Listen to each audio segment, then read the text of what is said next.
Good evening बच्चों, कैसे हो आप सब। तो वेलकम आप सबका आज के हमारे सेशन में, जो कि हम करने वाले हैं इंफॉर्मेशन टेक्नोलॉजी एक्ट या फिर आप कहो आईटी एक्ट 2000। बच्चों मोस्टली हर बच्चे का एक ही doubt, sir IT act revise करा दो, सर आईटी एक्ट समझ नहीं आया। तो बच्चों मैं आज आपको आईटी एक्ट रिवाइज नहीं करवा रहा हूँ, कंप्लीट एक्ट ही दोबारा करवा रहा हूँ। पूरी क्लासेस ए टू जेड सारे टॉपिक्स विद राइटिंग करवाऊंगा। जिनके पास नोटेड है वेल एंड गुड, जिनके पास नोटेड नहीं है वो सब कुछ साथ में करते चलेंगे। एक तरह से बिल्कुल फ्रेश एक्ट स्टार्ट करवा के खत्म करवा रहा हूँ, ताकि हर बच्चे को समझ आए। तो आप इस एक्ट को देख लेना, पढ़ लेना, ठीक है ना। कंप्लीट एक्ट को हम पढ़ेंगे। तो बच्चों इंफॉर्मेशन टेक्नोलॉजी एक्ट, पहले तो मतलब समझते हैं ये एक्ट किस चीज से रिलेटेड है। देखो बच्चों, इंफॉर्मेशन वर्ड का मतलब होता है डाटा, मतलब होता है डाटा। डाटा मीन्स बच्चों, data can be in form of text, कोई मान लो टेक्स्ट है। Data can be in form of images, मान लो कोई इमेजेस हैं। Data can be in form of videos, audio, symbols भी डाटा होता है।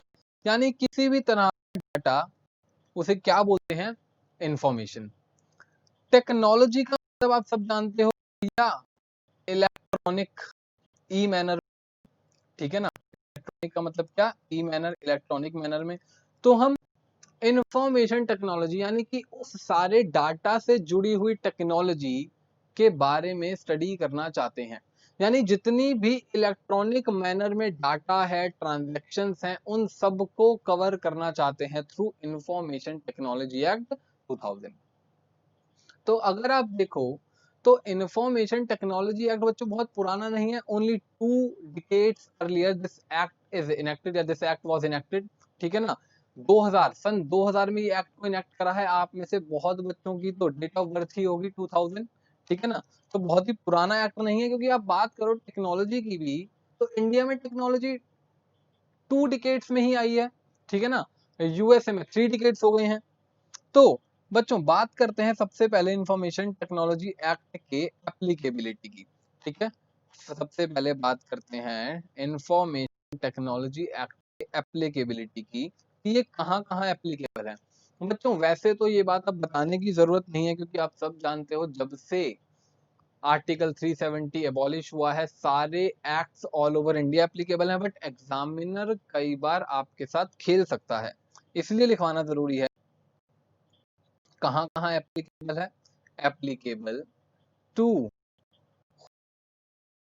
पूरे भारत में, to whole of India including Jammu and Kashmir. पहले हम कई एक्ट्स में लिखते थे एक्सक्लूडिंग, बट सब लगता है, बट क्योंकि एग्जामिनर कई बार खेल सकता है, इसलिए शुरुआत के कुछ टाइम 2-3 साल तक हम लिखवाएंगे कि भैया इंक्लूडिंग इंक्लूडिंग, फिर चीजें सबको पता ही चल जाएंगी। तो बच्चों all over India including Jammu and Kashmir ये एक्ट लगता है, इंफॉर्मेशन टेक्नोलॉजी एक्ट इसका नाम है। बट हमेशा याद रखना, इंफॉर्मेशन टेक्नोलॉजी एक्ट से जब भी एग्जाम में क्वेश्चन आएगा, it will be straight forward question. कभी भी घुमा के कान नहीं पकड़ेगा, हमेशा स्ट्रेट फॉरवर्ड क्वेश्चन पूछेगा, सीधा प्रोविजन पूछेगा। कभी भी घुमा के कान पकड़ेगा ही नहीं, स्ट्रेट फॉरवर्ड प्रोविजन पूछेगा। आपको सिंपल जो मैं प्रोविजंस पढ़ा रहा हूं बस उनके कॉन्सेप्ट क्लियर, स्ट्रेट क्वेश्चन पूछेगा। ये एक्ट कहाँ कहाँ लगता है, कहाँ कहाँ नहीं लगता, एक्ट को कहां से उठाया गया, बिल्कुल स्ट्रेट मैनर के क्वेश्चंस ऑलवेज, ठीक है। तो ये हमने एप्लीकेबिलिटी पढ़ ली। फटाफट आप स्क्रीनशॉट लेते चलना, स्क्रीनशॉट लेते चलना, नोटबुक्स में नोट कर रहे हो स्क्रीनशॉट ले लो, फिर उसके बाद नोट कर लेना घर पे आराम से। जाओ आगे अगली बात पढ़ें।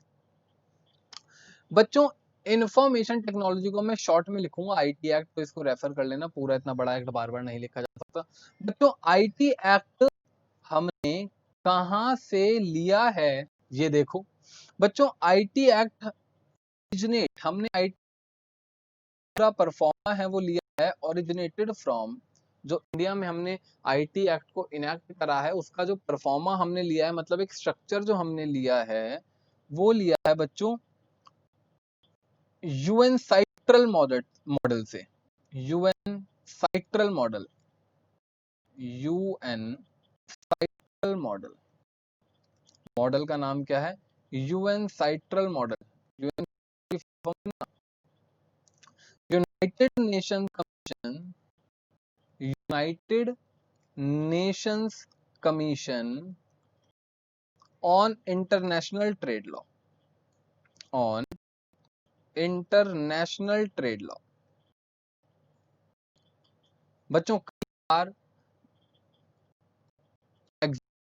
सिर्फ यूएन साइट्रल मॉडल की फुल फॉर्म ही पूछ ली है, यूएन साइट्रल वर्ड की फुल फॉर्म ही पूछ ली है, तो ये आपको लर्न होनी चाहिए, इंपॉर्टेंट है, ठीक है ना। यूएन साइट्रल मॉडल ये पूछ सकता है कि ओरिजिनेटेड फ्रॉम, तो आपको याद होना चाहिए यूनिसाइट्रल मॉडल। बच्चों यूएन साइट्रल मॉडल है कहाँ का, यूएन अडॉप्ट करा है, इसे यूएन असेंबली ने पास करा है 1996-1997 में, यानी कि 1996-97 में UN citral model UN assembly में पास हुआ। ये मॉडल पास हुआ था कि जी इंफॉर्मेशन आईटी से रिलेटेड फील्ड्स के एक्ट्स बनाए जा सकें, जिनको भी इन एक्ट्स को, जिनको भी इस मॉडल को फॉलो करना है कर सकते हैं। तो इंडिया ने यूएन साइट्रल मॉडल को फॉलो करते हुए आईटी एक्ट को कंट्री में इनैक्ट करा इन ईयर 2000, यानी 3 साल के अंदर अंदर हमने आईटी एक्ट को क्या कर लिया, इनैक्ट कर लिया। तो यूएन साइट्रल मॉडल की सबसे पहले तो फुल फॉर्म याद होनी चाहिए, United Nations Commission on International Trade law. एक क्वेश्चन है पेपर का जो आता ही है, इंपॉर्टेंट है। आगे चलते हैं, ये थी कुछ बेसिक बातें, आगे चलते हैं।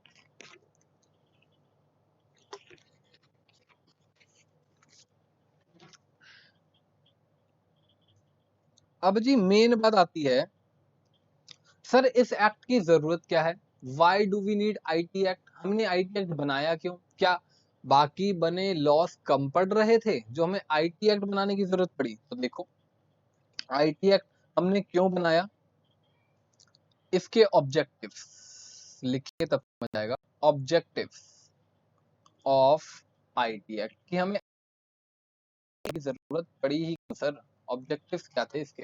तो बच्चों ऑब्जेक्टिव्स दो कैटेगरी में बांट दिए गए, ठीक है ना। ऑब्जेक्टिव कितनी कैटेगरी में लिख लो, दो कैटेगरी में लिख लो। पहला बच्चों कुछ ट्रांजैक्शंस को, कुछ डॉक्यूमेंट्स को रिकॉग्निशन ग्रांट करना, टू ग्रांट रिकॉग्निशन करना, लीगल रिकॉग्निशन ग्रांट करना। मतलब इस एक्ट से पहले वो लीगल नहीं हुआ करते थे, but after commencement of this act अब वो लीगल हो गए हैं, लीगल रिकॉग्निशन ग्रांट कर दिया है।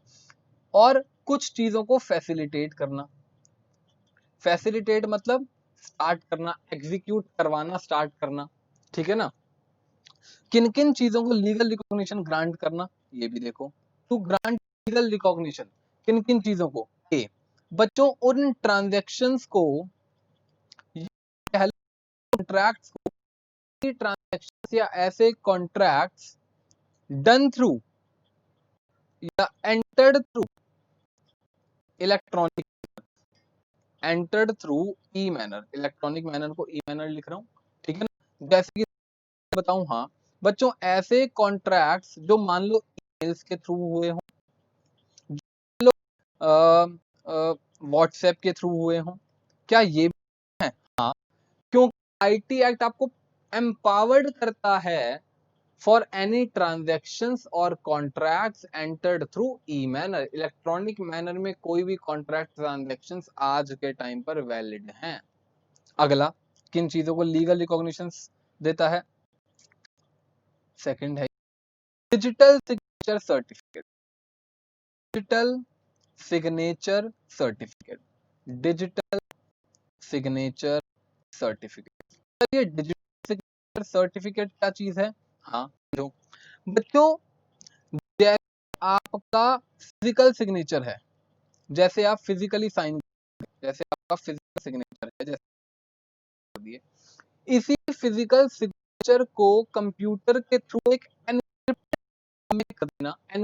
कर देना, जैसे पासवर्ड्स होते हैं ना एनक्रिप्टेड फॉर्म में, और एनक्रिप्टेड फॉर्म में बन जाएगा ये डिजिटल सिग्नेचर, इसे शॉर्ट में बोलते हैं डीएससी, डिजिटल सिग्नेचर सर्टिफिकेट, इसे शॉर्ट में क्या बोलते हैं, DSC। यानी क्या होता है, एक एप्लीकेंट अपने फॉर्म में सिग्नेचर करता है, फिजिकली सबमिट करता है, अथॉरिटी को जो डीएससी बनाती है, वो अथॉरिटी उसके उस फिजिकल सिग्नेचर को एनक्रिप्ट कर कर उसे एक पेन ड्राइव में दे देती है, जिसे बोलते हैं डीएससी, डिजिटल सिग्नेचर सर्टिफिकेट, उस पेन ड्राइव का एक पासवर्ड होता है। जब भी उसे कोई इलेक्ट्रॉनिक डॉक्यूमेंट साइन करना है, वो पेन ड्राइव लैपटॉप में अटैच करे या मोबाइल में अटैच करे, डीएससी का पासवर्ड डाले और उस डॉक्यूमेंट को इलेक्ट्रॉनिकली साइन कर दे। इस बारे में और बातें प्रैक्टिकल भी दिखाऊंगा आपको, ठीक है ना, कुछ देर बाद। तो अभी आगे चलते हैं डीएससी। तो डीएससी को अप्रूवल देना, क्या इससे पहले भी डिजिटल सिग्नेचर पॉसिबल थे? नो। आईटी एक्ट ने ही हमें एम्पावर्ड करा है कि हम डिजिटल सिग्नेचर कर सकें।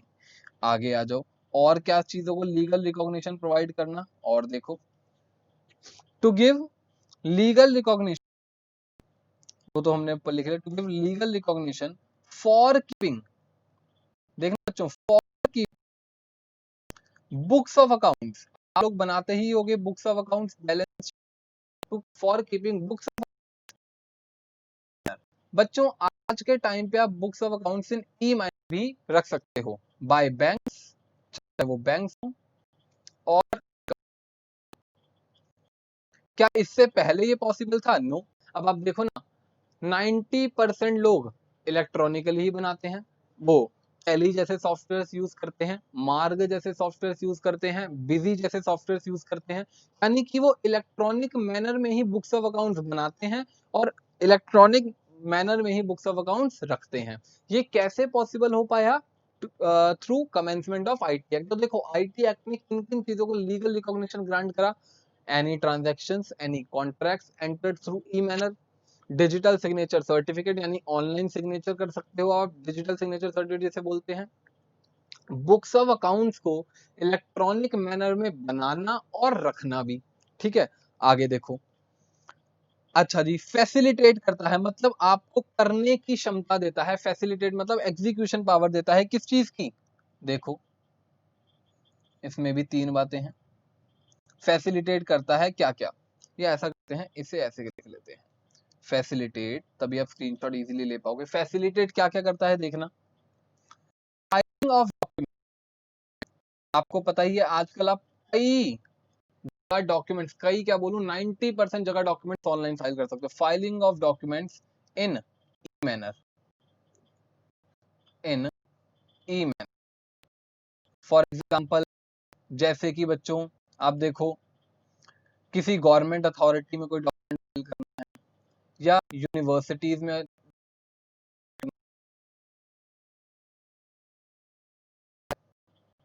इलेक्ट्रॉनिक मैनर में पॉसिबल है। जैसे देखना, आप लोग मान लो सीएस करना चाहते हो, अपनी सेक्रेटरीशिप का कोर्स करना चाहते हो, एमबीए करना चाहते हो, क्या जरूरी है कि हर कॉलेज में फिजिकली विजिट करा जाए? नो। आप ऑनलाइन फॉर्म पोर्टल से डाउनलोड करो, फॉर्म को फिल करो, फीस ऑनलाइन पे करो और सबमिट कर दो, एडमिशन हो जाएगा। क्या ये चीज पहले पॉसिबल थी? नो। आजकल गवर्नमेंट हर जगह चाह रही है इलेक्ट्रॉनिक मैनर में चीजें होने लगे। अब आप देखो, लाइसेंस के लिए अप्लाई करना है, क्या लंबी लाइन में लगूं? नो। ऑनलाइन अप्लाई कर दो, बस ड्राइविंग टेस्ट देने जाओ, पास हो गए तो लाइसेंस घर पे। पासपोर्ट बनवाने जाना है, क्या लाइन में लगूं? नो। ऑनलाइन फॉर्म सबमिट कर दो, फिजिकल वेरिफिकेशन के लिए जाओ, पासपोर्ट बन गया। तो यानी कि हर डॉक्यूमेंट की फाइलिंग ऑनलाइन धीरे धीरे बढ़ती जा रही है, गवर्नमेंट उस पर रेगुलरली काम कर रही है। क्यों? ये सब पॉसिबल कैसे कर पाए हम sir? Because of information technology act. आगे आ जाओ, इलेक्ट्रॉनिक फंड ट्रांसफर, आजकल आप पेटीएम, इलेक्ट्रॉनिक, आप घर बैठे कहीं पे भी पूरे वर्ल्ड में पैसे भेज दो, कोई आपको मनाही नहीं है। कितने मिनट का काम है? 2 मिनट का काम है। बट हाँ, अकाउंट में पैसे होना जरूरी है। अकाउंट में पैसे हैं, गए, बेनिफिशियरी ऐड करा, एनईएफटी आरटीजीएस कर दी। पेटीएम में पैसे हैं, फोन नंबर डाला, पेटीएम कर दिया। यूपीआई में पैसे हैं, सॉरी बैंक में पैसे हैं, यूपीआई यूज करा, कर दिया। ये इलेक्ट्रॉनिक फंड्स ट्रांसफर कैसे कर पा रहे हो? इंफॉर्मेशन टेक्नोलॉजी है, सब कुछ तो इसी से चल रहा है। एनईएफटी, आरटीजीएस, आईएमपीएस, ये सब कैसे चल रहा है सर? आगे देखो, इलेक्ट्रॉनिक स्टोरेज ऑफ डाटा।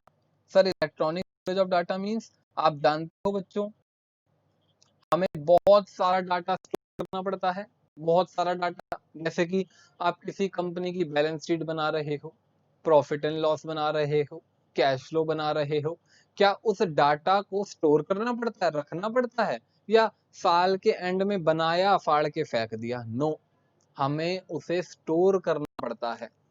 अब स्टोर करने के लिए कितने बड़े गोडाउन चाहिए भाई? इतनी बड़ी बड़ी फाइल्स बनती हैं एक साल की, कहां से लाऊंगा इतनी फिजिकल स्पेस? तो लॉ कहता है जी कोई दिक्कत नहीं, सब चीजों को इलेक्ट्रॉनिकली स्टोर कर दो, स्कैन कर दो और इलेक्ट्रॉनिकली स्टोर कर दो। क्या ऐसा होता है? यस, ऐसा होता है। बच्चों, गवर्नमेंट ने अभी कुछ सालों पहले एक ड्राइव चलाई थी कि गवर्नमेंट के सारे डॉक्यूमेंट्स को ऑनलाइन ट्रांसफर करा गया। सोचो कैसे करा होगा उन्होंने। बच्चों, इसके लिए स्पेशलाइज्ड फर्म्स थी, मार्केट में एजेंसीज थी, लोग इस पर करोड़ों रुपए कमा रहे हैं इन कामों करने में। सिर्फ क्या करते हैं? स्कैनिंग करके इलेक्ट्रॉनिक ट्रांसफर करने का काम करते हैं। मैं जिस कंपनी में था तो वहां पे 70 सालों के शेयर होल्डर्स थे। अब गवर्नमेंट ने ड्राइव चलाई थी कि हमें ई मैनर में जाना ही जाना है। तो बच्चों, वो 70 साल के, बताओ पता कितने शेयर होल्डर्स थे? करीब 1,25,000 शेयर होल्डर्स। उनके डॉक्यूमेंट्स, उनकी फोटोग्राफ्स, उनके साइन, उसके रेजिडेंशियल एड्रेस, इतनी इतनी बड़ी फाइल्स, एक एक शेयर होल्डर की 1.25 लाख। एजेंसीज को काम दिया, उसने एक शेयर होल्डर के शायद 6 या 5 रुपए चार्ज करे, करीब 7 लाख रुपए चार्ज करे। वो अपनी मशीन से लेके आए 2 लोग, करीब 1 महीने में उन्होंने 1.25 लाख स्कैन कर दिए। हमें क्या करा? स्कैन करते रहे, अपलोड करते रहे, स्कैन करते रहे, अपलोड करते रहे, हमारे पास सारे डॉक्यूमेंट्स का इलेक्ट्रॉनिक स्टोरेज आ गया। हर गवर्नमेंट डिपार्टमेंट ये ड्राइव फॉलो कर रहा है और ऑलमोस्ट सारे कन्वर्ट हो भी चुके हैं। कई बिल्कुल बेकार ही ऐसे गवर्नमेंट अथॉरिटीज रह गई होंगी जो ये काम अभी तक नहीं कर पाई हैं, वरना हर किसी ने ये कर लिया है। ठीक है ना? अब आप देखते होगे कि सब कुछ तो इलेक्ट्रॉनिक है, 2 मिनट में सर्च करो सब कुछ आ जाता है। कैसे आया बच्चों? वो ड्राइव थी कि सब कुछ इलेक्ट्रॉनिक मैनर में ट्रांसफर कर दिया। तो ये ऑब्जेक्टिव्स फटाफट पढ़ो। तो आपको मैंने आज एक बिजनेस भी बताया, ठीक है ना? आप भी चाहो तो एजेंसी हैं बच्चों की, कोई दिक्कत नहीं है। लोग फ्रीलांसिंग भी ये काम करते हैं। फ्रीलांसिंग का मतलब अपने आप को लिस्ट करवा ले जस्ट डायल में, अकेले ही चले गए, छोटा मोटा काम है, अकेले ही कर दिया। ठीक है, तो फटाफट इन ऑब्जेक्टिव्स का स्क्रीनशॉट ले लो। मैंने ऑब्जेक्टिव्स को 2 पार्ट में बांट दिया, लीगल रिकॉग्निशन ग्रांट करना और फैसिलिटेट करना। ठीक है, ले लिया आप लोगों ने स्क्रीनशॉट? चलें आगे। चलो बच्चों, नेक्स्ट टॉपिक पर चलते हैं हमारे।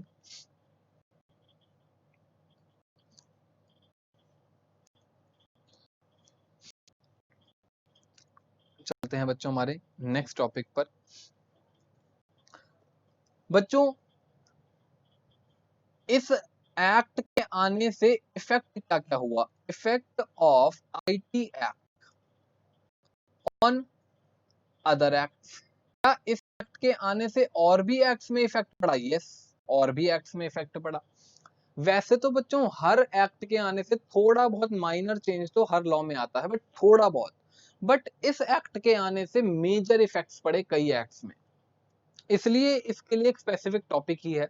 हालांकि डीप नहीं है, बस इतना बता रहा है कि जी किन किन एक्ट्स में इनकी वजह से इफेक्ट पड़ा। देखना, आप भी कहोगे हाँ सर ये इफेक्ट पड़ा ही होगा। देखो, जब एक्ट आया तो बच्चों उस आईटी एक्ट की वजह से आरबीआई एक्ट को चेंज करना पड़ा।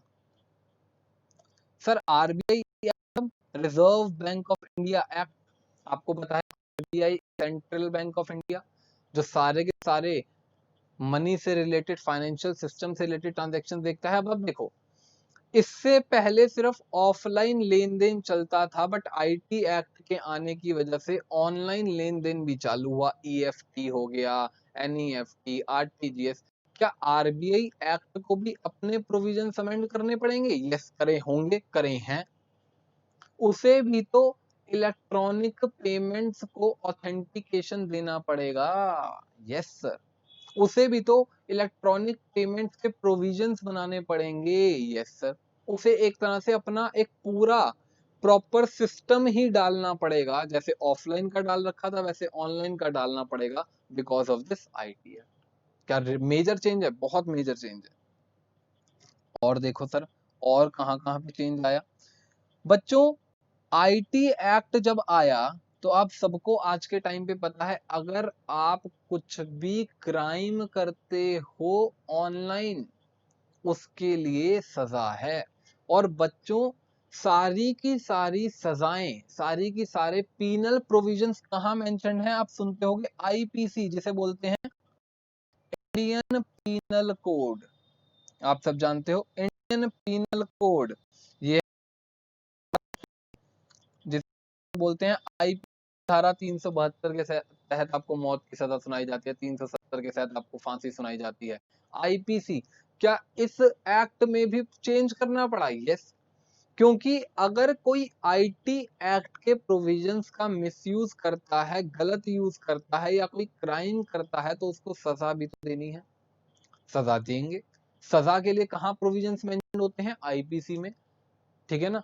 तो इंडियन पीनल कोड भी अमेंड करना पड़ा। और आ जाओ, आप लोग आज के टाइम पे शायद जानते होगे या शायद ना भी जानते हो, बच्चों आजकल इलेक्ट्रॉनिक मैनर की चीजें, जो भी इलेक्ट्रॉनिक चीजें हैं, उन्हें एविडेंस भी माना जाता है। कोर्ट ऑफ लॉ में वो एक प्रॉपर एविडेंस है। प्रॉपर एविडेंस का मतलब, अगर आपने कुछ ऑनलाइन ट्रांजैक्शन करी है तो उसे कोर्ट में शो करा जा सकता है, देखो जी एविडेंस है। अभी बताता हूं, 1 साल पहले की एक बात थी। कोर्ट ने कुछ लोगों को नोटिस भेजा था, एक वारंट भेजा, बट वो लोग अपने घर पे थे ही नहीं, घर छोड़ के जानकर चले गए थे कि कोर्ट का वारंट आया ही नहीं, हम तो ये कह देंगे कल को पकड़े गए। तो कोर्ट ने 2-3 बार वो वारंट भेजे, शायद 2 बार भेजे, बट उन लोगों ने उसको एक्सेप्ट नहीं करा। कोर्ट ने नेक्स्ट टाइम क्या किया, सबके रजिस्टर्ड मोबाइल नंबर्स पर वो वारंट को स्कैन करके भेज दिया, और उन सारे लोगों ने वो वारंट पढ़ लिए, बाय ब्लू टिक आ गया उसमें। जब उनको पढ़ा तो वो एविडेंस बन गया, बाय दैट ब्लू टिक वो एविडेंस बन गया। कोर्ट ने सबको पकड़ के सजा दी। जब उन्होंने कहा कि भैया हमें तो वारंट मिला ही नहीं, कोर्ट ने उसके वो स्क्रीनशॉट्स दिखाए कि देखो, blue tick means you have read the document, आपके पास वो वारंट सर्व हो चुका था and you are liable to be penalised. क्या आप समझ सकते हो बात? तो इलेक्ट्रॉनिक मैनर की सारी चीजें in the court of law आज के टाइम पे प्रॉपर एविडेंस सर्व करती है, याद रखना ये बात। तो एविडेंस सर्व करने के लिए भी एक प्रॉपर एक्ट है बच्चों देश के अंदर, उस एक्ट का नाम है Indian evidence act 1872। Indian evidence act क्या क्या बताता है कि क्या क्या चीजें एविडेंस हो सकती हैं, वो एविडेंस किस मैनर में होना चाहिए, ये सब प्रोविजंस बताता है। तो इंडियन एविडेंस हमें अमेंडमेंट करनी पड़ी। और जैसे एक एविडेंस एक्ट होता है, वैसी बैंकर्स के लिए एक अलग एक्ट होता है, उसे बोलते हैं बैंकर्स एविडेंस एक्ट।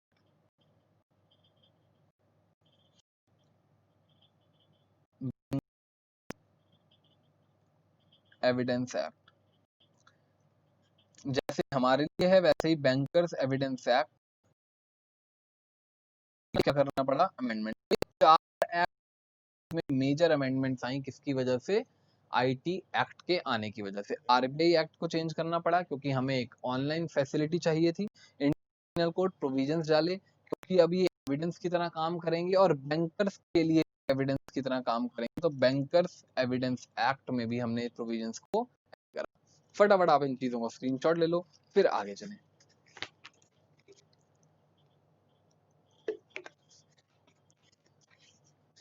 चलो आगे चलते हैं बच्चों। बात कर, आपने ये तो बता दिया सर कि ये कहाँ कहाँ एप्लीकेबल है। ऐसी भी कुछ जगह है, क्या ऐसी भी कुछ प्रोविजंस हैं जहां ये एप्लीकेबल नहीं है? यस, अभी ऐसे भी कुछ प्रोविजंस हैं बच्चों जहां पे इंफॉर्मेशन टेक्नोलॉजी एक्ट एप्लीकेबल नहीं होता। सर वो बताओ, सुनो। नॉन एप्लीकेबिलिटी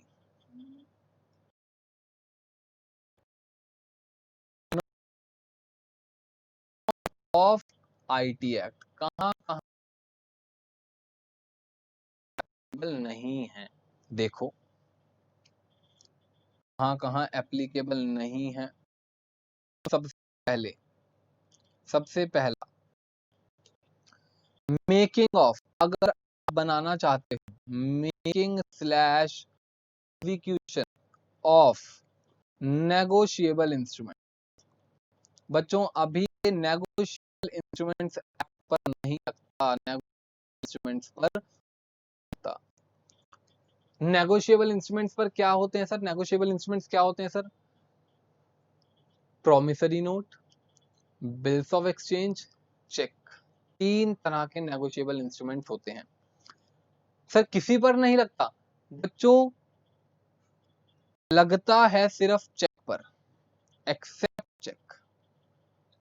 अब जिसने नेगोशिएबल इंस्ट्रूमेंट के क्लासेस को पढ़ा है वो बात समझ आएगा कि बिल्स ऑफ एक्सचेंज और प्रॉमिसरी नोट तो ऑनलाइन नहीं बनाए जा सकते, इलेक्ट्रॉनिक मैनर में नहीं बनाए जा सकते, बट चेक के लिए पावर दी गई है कि भैया चेक तो ऑनलाइन बन सकता है। तो याद रखना, एग्जीक्यूशन ऑफ नेगोशिएबल इंस्ट्रूमेंट पर यानी नेगोशिएबल इंस्ट्रूमेंट्स पर आईटी एक्ट नहीं लगता, बट चेक पर लगता है, इसलिए मैंने चेक को एक्सेप्शन में डाल दिया। क्या बात समझ में आती है? चेक को इलेक्ट्रॉनिक मैनर में बनाया जा सकता है, बनता है क्लियरिंग साइकिल के दौरान, ई मैनर में चेक ट्रेवल करता है, वो बनाया जाता है, एम्पावर्ड हैं हम। ठीक है सर, और बताओ और कहाँ कहाँ नेगोशिएबल इंस्ट्रूमेंट्स एक्ट नहीं लगता? और देखो सेकेंड बच्चों, एनआई एक्ट नहीं लगता कहाँ पे? Power of attorney, execution of power of attorney,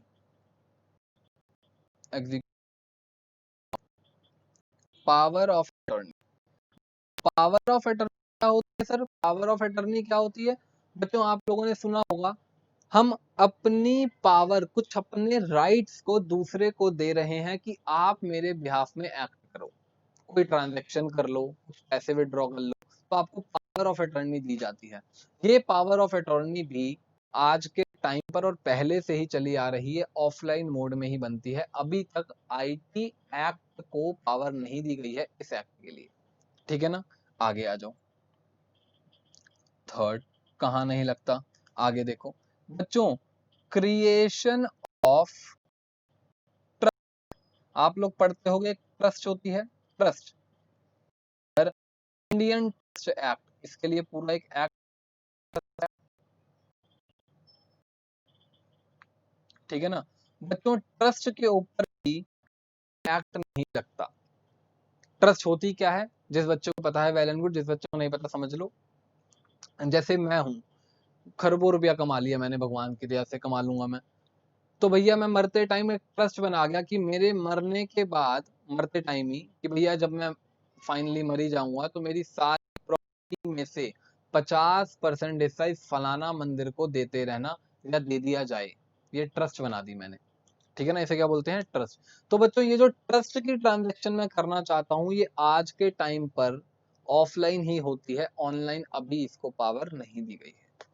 ठीक है ना, यानी कि तीन चीजें हो गई जो अभी तक ऑनलाइन ही, सॉरी ऑफलाइन ही चल रही हैं, ऑनलाइन नहीं। Negotiable instruments, except cheque, power of attorney, trust. Fourth, fourth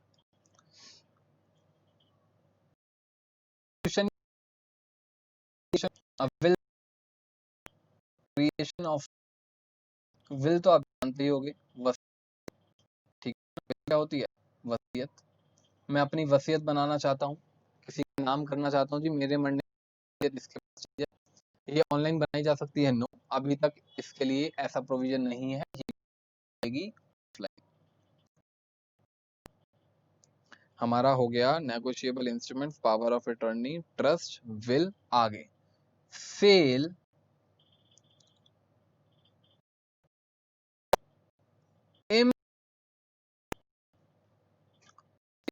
of,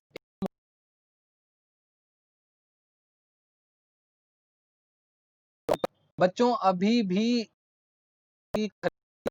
cell purchase में ऑफलाइन ही चलता है, ऑनलाइन नहीं चलता। आप लोगों ने देखा होगा, अगर रिसेंटली आपने कोई इमूवेबल प्रॉपर्टी को एक्वायर करा है या सेल करी है, या अपने आपके घर में किसी ने करी है, तो अभी भी इनकी ट्रांजेक्शन जो होती हैं कैसे होती है? वो ऑफलाइन तरीके से ही इन्हें इफेक्ट दिया जाता है, ऑनलाइन करने का कोई प्रोविजन अभी तक नहीं है। आप देखते होगे जब भी कोई इमूवेबल प्रॉपर्टी खरीदो या बेचो, कोर्ट जाना पड़ता है, अपॉइंटमेंट लेनी पड़ती है, जज के सामने, कोर्ट में जज के सामने साइन करने पड़ते हैं, उसके बाद ही वो डीड इफेक्टिव मानी जाती है। कई बच्चों के मन में डाउट आ रहा होगा सर सब कुछ तो ऑनलाइन बनता है। अरे भाई समझना, online documents banana is not IT act, online effective करवाना इज आईटी एक्ट। ठीक है ना भैया, मैंने डीड बना तो ली ऑनलाइन, बट उसको इफेक्टिव करवाने के लिए मुझे कोर्ट ही जाना पड़ा, तो वो ऑनलाइन कैसे हो गई, मुझे फिजिकली जाना पड़ा। क्या बात समझ में आती है? जहां पे इफेक्टिव भी चीज ऑनलाइन हो जाए, रजिस्टर्ड भी चीज ऑनलाइन हो जाए, जैसे कि एडमिशन लेते हो, एडमिशन ऑनलाइन सब कुछ सबमिट कर दिया, एडमिशन हो गया, that is called IT act की एप्लीकेबिलिटी है। बट जो चीज हो ऑफलाइन ही रजिस्टर रही है, ठीक है ना, वो ऑफलाइन ही मानी जाएगी। सिर्फ वो टाइपिंग कर लेना वो ऑनलाइन नहीं है। वो तो क्या है, एक राइटिंग का पैटर्न है कि भैया हैंड रिटन हो, इलेक्ट्रॉनिक मैनर में हो, फैक्स हो, टेक्स्ट हो, वो अलग चीज है। उस पे इफेक्टिव वाली चीज को कंफ्यूज मत करना। यहाँ पे एप्लीकेबिलिटी का मतलब ये चीजें इफेक्टिव कब होंगी, लॉ की नजरों में इफेक्टिव कब होंगी, वो बात है। तो ये सारी चीजें इफेक्टिव कब होती हैं बच्चों, ऑफलाइन मैनर में ही। क्या क्या चीजें पढ़ी, एक बार रिवाइज कर लो। कई बार बच्चे पूछते हैं नहीं सर हमने तो देखा है इमूवेबल प्रॉपर्टी को हमने जब ट्रांसफर करा तो ऑनलाइन डॉक्यूमेंट्स बनाए थे। अरे भाई तूने बनाए ऑनलाइन थे, बट उसे इफेक्टिव करवाने के लिए तो कोर्ट गया। ट्रस्ट बनाई ऑनलाइन, बना दी मैंने घर बैठ के, बट इफेक्टिव करवाने के लिए कोर्ट गया। वसीयत में भी यही होता है, जब आप वसीयत बनाते हो, सिर्फ बनाने से वसीयत नहीं ट्रांसफर हो जाती। मूवीज में कम मत फॉलो करना, रियलिटी फॉलो करना। वसीयत तभी इफेक्टिव मानी जाती है जब कोर्ट में जज के सामने अपीयर होकर आप उस वसीयत को पढ़ोगे, उसकी कॉपी कोर्ट के जज के सामने रखी होगी और उसमें आप सामने साइन करोगे, तब वो इफेक्टिव है। समझ गए? सिर्फ आपने कागज में वसीयत बना के साइन कर दिया, वो इफेक्टिव नहीं है, कहीं भी पता कर लेना। तो इफेक्टिव की बात है। तो 5 चीजें ऐसी हैं जहां पे एप्लीकेबिलिटी नहीं है अभी आईटी एक्ट की। Negotiable instruments, power of attorney, trust. अच्छा, सबके अपने अपने एक्ट हैं, ये भी सुन लो अगर आप सुनना चाहते हो। नेगोशिएबल इंस्ट्रूमेंट्स का एक अलग एक्ट है, negotiable instruments act. Power of attorney का power of attorney act. Trust का इंडियन ट्रस्ट एक्ट। विल का Indian succession act. Immovable property का ट्रांसफर ऑफ प्रॉपर्टी एक्ट। सबका अलग अलग एक्ट है।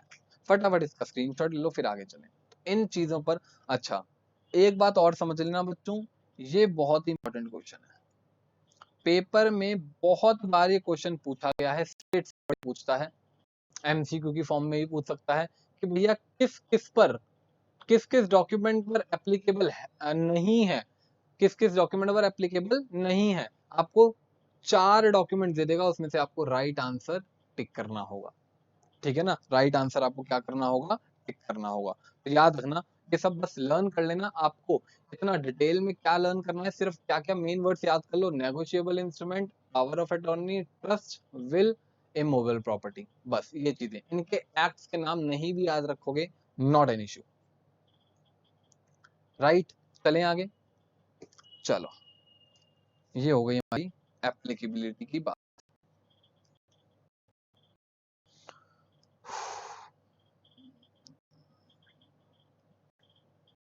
आगे चलते हैं बच्चों। अब बच्चों इस चैप्टर का मेन कॉन्सेप्ट करवाने जा रहा हूं।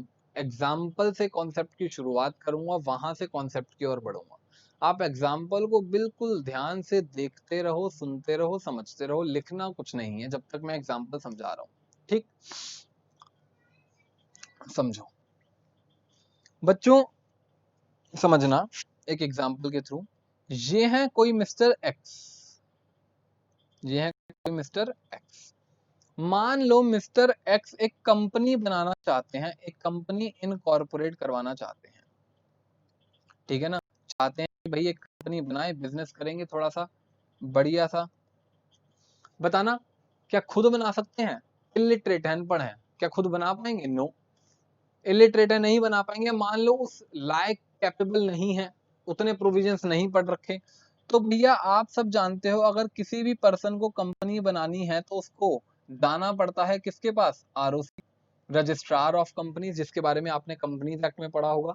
तो मान लो मिस्टर एक्स को एक कंपनी बनानी है, बट मैंने आपको बताया इलिटरेट है, उस कैपेबल नहीं है, क्या खुद बना पाएंगे? नो, इन्हें किसी प्रोफेशनल की हेल्प लेनी पड़ेगी। इन्हें किसी किसकी हेल्प लेनी पड़ेगी? किसी प्रोफेशनल की। प्रोफेशनल कौन हो सकता है बच्चों? Chartered accountant, company secretary, advocate, CMAs, इनमें से कोई भी कंपनी इनकॉर्पोरेट करने में आपकी हेल्प कर सकता है। तो मिस्टर एक्स के प्रोफेशनल के पास, जी मुझे कंपनी इनकॉर्पोरेट करवानी है, उसने कहा जी करवा दूंगा। कितने रुपए लोगे जी? 10,000 रुपए लूंगा। उसने कहा जी करवा दो। प्रोफेशनल ने कहा जी हो जाएगी। बच्चों कुछ भी काम करने से पहले, अगर आप किसी के बिहाफ पर कुछ भी काम करने से पहले करना चाहते हो, तो सबसे पहले आपको जो चीज की जरूरत पड़ेगी उसके सिग्नेचर। भैया मैं आपके बिहाफ पर आरओसी पे जाऊंगा कंपनी इनकॉर्पोरेट करवाने, मुझे क्या चाहिए होंगे? आपके सिग्नेचर। हाँ जी सर चाहिए। तो सिग्नेचर ले लो। भैया यहाँ पे ऑफलाइन सिग्नेचर नहीं चलते। कंपनीज एक्ट कहता है ऑफलाइन कुछ नहीं है अब हमारे पास, आपको ऑनलाइन सिग्नेचर लेने पड़ेंगे, जिसका नाम आपको अभी बताया था, डीएससी। प्रोफेशनल का सबसे पहला काम है, जैसे ही कोई पर्सन आया मेरे पास कंपनी इनकॉर्पोरेट करवाने, सर आपके बिहाफ पे सारे काम मैं करूंगा, इन सारे कामों को ऑथेंटिकेट करने के लिए मुझे डीएससी चाहिए, वो इशू करवाना पड़ेगा। करवा लो, डीएससी इशू हो जाता है। सर डीएससी कहां से इशू होगा ये भी बता दो। बच्चों डीएससी इशू करने की पावर कंट्री के अंदर सिर्फ एक अथॉरिटी के पास है, उस अथॉरिटी का नाम है सर्टिफाइंग अथॉरिटी। ठीक है ना?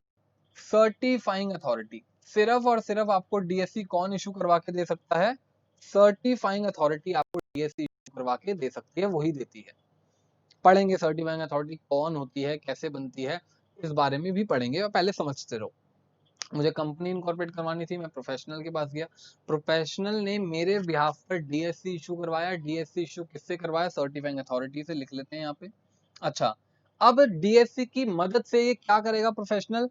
ये डीएससी की मदद से कंपनी में फाइल होने वाले, कंपनी के लिए फाइल होने वाले सारे इलेक्ट्रॉनिक फॉर्म्स को क्या कर देगा? ऑथेंटिकेट कर देगा। इस डीएससी की मदद से क्या कर देगा? ऑथेंटिकेट कर देगा। ठीक है ना? ऑथेंटिकेट का मतलब समझते ना? प्रोफेशनल ने डीएससी लिया सर्टिफाइंग अथॉरिटी से, सारे के सारे ई फॉर्म्स को बनाया, ई फॉर्म्स को ऑथेंटिकेट करके आरओसी को सबमिट कर दिया। अच्छा, आरओसी अब क्या करेगा? आरओसी बच्चों इन डॉक्यूमेंट्स को क्या करेगा? वेरीफाई करेगा। इन डॉक्यूमेंट्स को वेरीफाई करने के बाद अगर आरओसी को लगता है दिक्कत नहीं है, तो आरओसी मिस्टर एक्स को इशू कर देगा of registration, certificate of incorporation. Incorporation issue कर देगा, मतलब आपकी कंपनी रजिस्टर हो चुकी है। क्या बात समझ में आई? यहाँ तक देखना क्या क्या हुआ। अभी सिर्फ आपको कहानी सुनाई है, कॉन्सेप्ट क्या बताना है वो भी बताऊंगा। मिस्टर एक्स को कंपनी बनवानी थी, तो वो एक प्रोफेशनल के पास गए। प्रोफेशनल के पास जाके उन्होंने डीएससी बनवाया सबसे पहले सर्टिफाइंग अथॉरिटी की हेल्प से।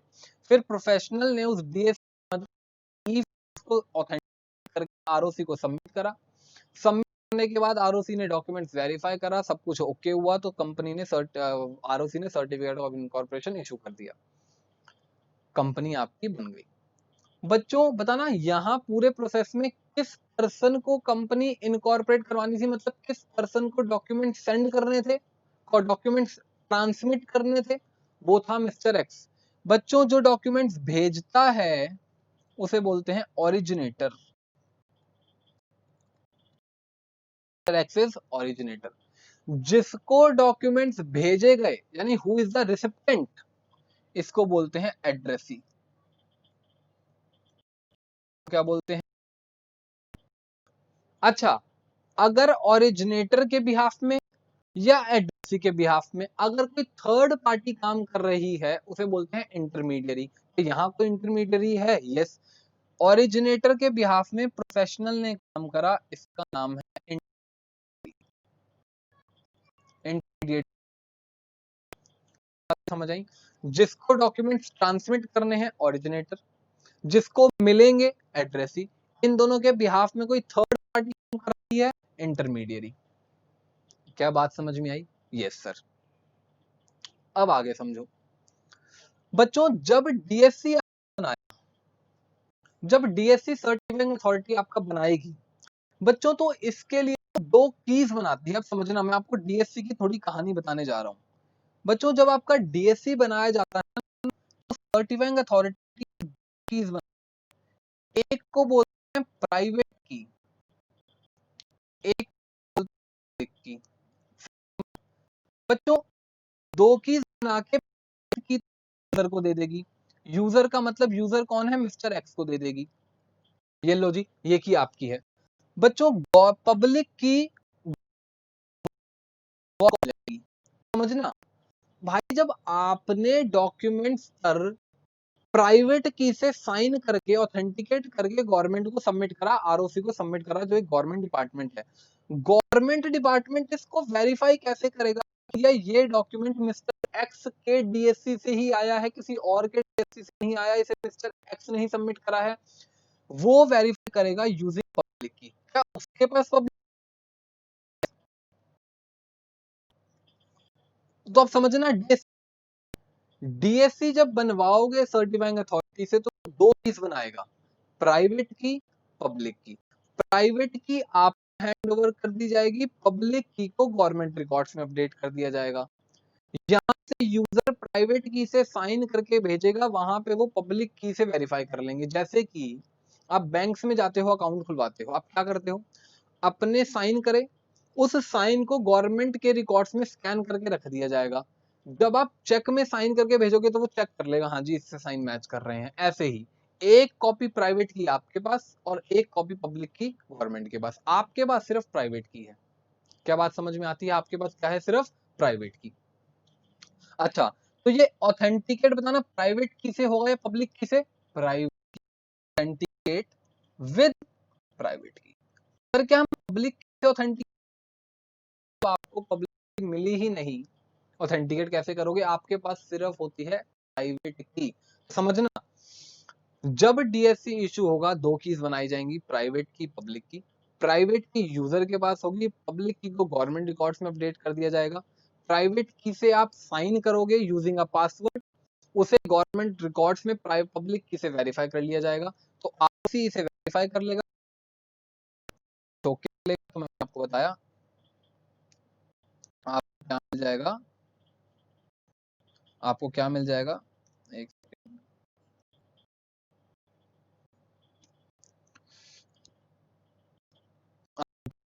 Certificate incorporation. अब इस पूरे का स्क्रीनशॉट ले लो, मैं एक बार आपको पूरी नंबरिंग करा दूं। देखो, मिस्टर एक्स को कंपनी रजिस्टर करवानी, पास में प्रोफेशनल है, सबसे पहले डीएससी हेल्प से। पर कितने का बनता है ये भी बता दो। अरे भाई 1200 रुपए का बनता है, जिसके पास कार्ड, पैन कार्ड, फोटोग्राफ है वो बनवा सकता है। ठीक है ना? एनआरआई के लिए, रेजिडेंट्स के लिए अलग रूल लगते हैं। एज बीइंग अ रेजिडेंट आप Aadhaar card, PAN card, Aadhaar card, PAN card, photograph, mobile number, email ID submit करना, आपको मिल जाएगा। अच्छा, सर्टिफाइंग अथॉरिटी दो कीज बनाएगी, private key and public key. आपके पास प्राइवेट की होगी, गवर्नमेंट ऑफिशियल्स में पब्लिक। अच्छा, फिर डॉक्यूमेंट्स को ऑथेंटिकेट कर दिया जाएगा यूजिंग प्राइवेट की। ठीक है ना?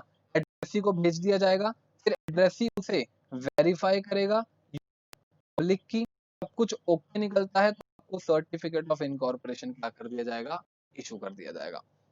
अब मुझे जो करवाना है वो डेफिनेशंस करवानी है इन चीजों की। ओरिजिनेटर की एक प्रॉपर डेफिनेशन, इंटरमीडिएट की प्रॉपर डेफिनेशन, एड्रेसी की प्रॉपर डेफिनेशन, सर्टिफाइंग अथॉरिटी की प्रॉपर डेफिनेशन, प्राइवेट की, पब्लिक की डेफिनेशन, ये करवाना है। अच्छा, आप लोग देखना चाहते हो डीएससी, आपको एक बार दिखा भी देता हूँ। अगर आप लोग डीएससी देखना चाहते हो तो मैं एक बार आपको दिखा देता हूँ।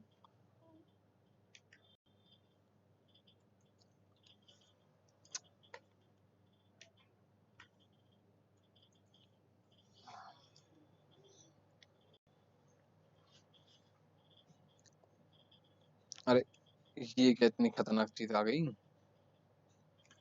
ये क्या आ गया भाई, डिजिटल सिग्नेचर।